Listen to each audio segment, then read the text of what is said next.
हरियाणा का जिक्र आते ही जहन में गेहूं और धान के लहलाते खेत सामने आ जाते हैं।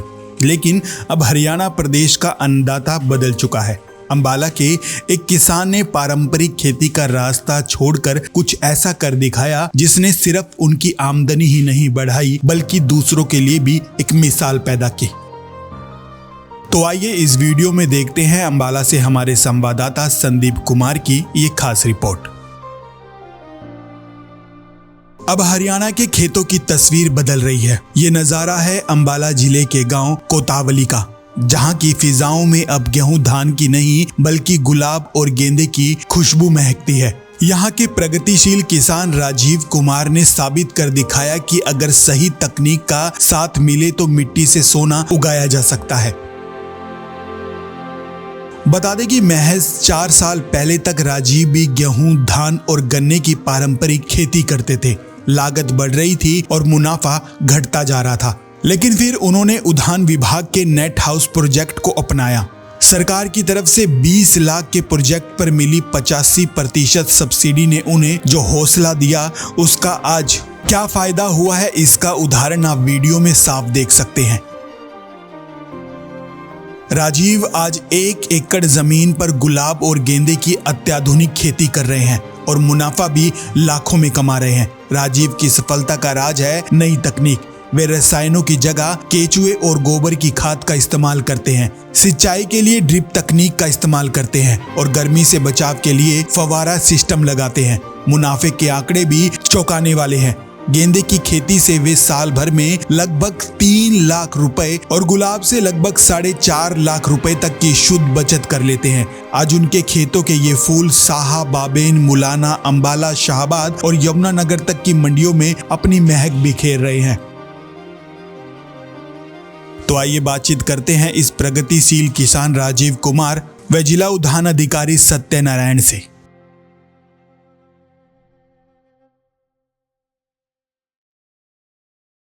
राजीव कुमार जी और son of Shri Tulsiram, village Tolnawadi, district Ambala. Sir मैं 4 साल हो गए हैं ये गुलाब की खेती कर रहा, और इसमें बेनिफिट ठीक है।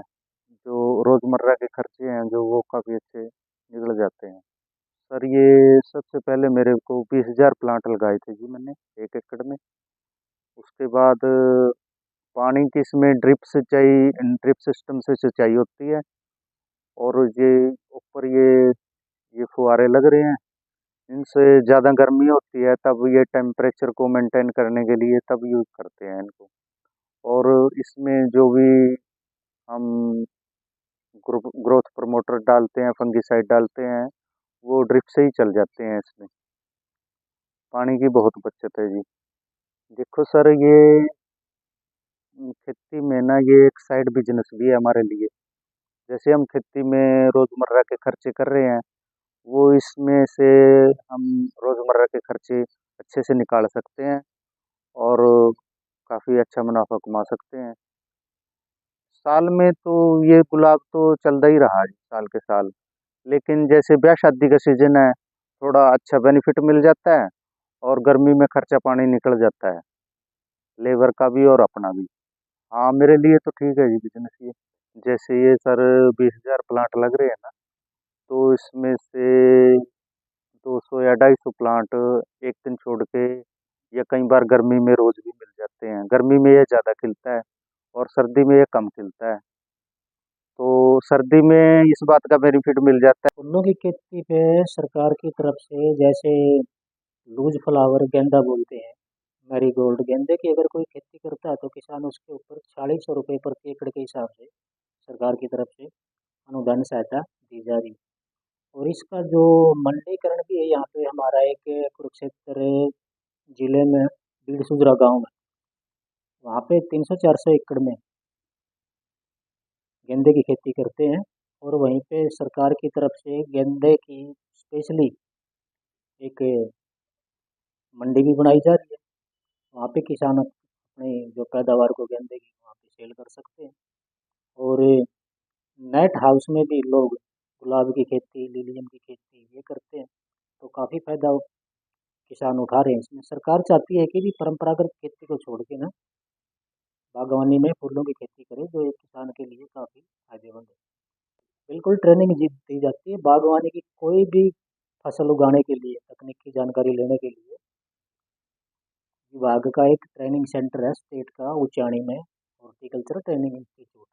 वहाँ पे 3 से 5 दिन की ट्रेनिंग दी जाती है, किसान को रहना सहना और खाना पीना सब फ्री है सरकार की तरफ से। सरकार तो अनुदान सहायता देती है, लोन देना तो बैंकों का काम है, बैंक से ले सकता है।